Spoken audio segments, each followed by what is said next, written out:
يا أصحابنا، اللهم صل وسلم وبارك على سيدنا محمد صلى الله عليه وسلم. بصوا آدم دلوقتي جاي يوريكم الكور بتاعته الحلوة الجميلة دي. ما ننساش في أول الفيديو ندعو لإخواننا في فلسطين، ربنا ينصرهم يا ربي ويعينهم على اللي هم فيه، ربنا ينصرهم ويطعمهم من جوع ويأمنهم من خوف ويثبتهم يا رب، اللهم آمين يا رب العالمين. يلا حطوا بقى في العلبة الكبيرة دي. بص ألوانها جميلة زي أصحابنا، بتدي لمعة جميلة. الله، راحة نفسية. واحدة اهي اللي وقعتها تحتك.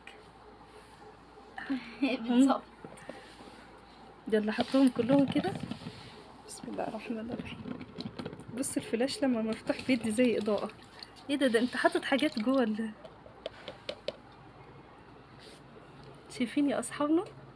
بص بيدي زي لمعة كده زي اضاءة.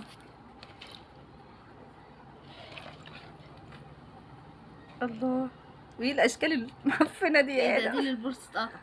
دي البورصة اتقطع. طب الحمد لله خد الشر معاه. ده منظر ده تحطوا ايه بورص ده؟ بصوا يا اصحابنا شكلها جميل ازاي.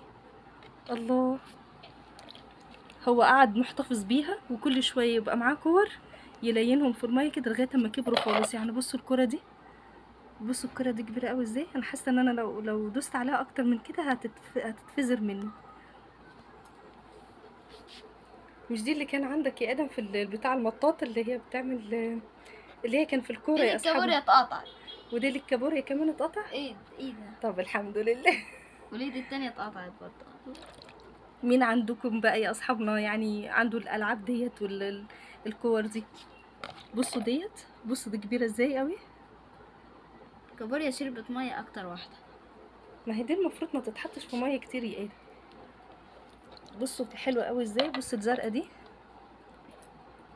بصوا ديت كبيره قوي ازاي، شكلها حلو يا ايه. كتار ما شاء الله.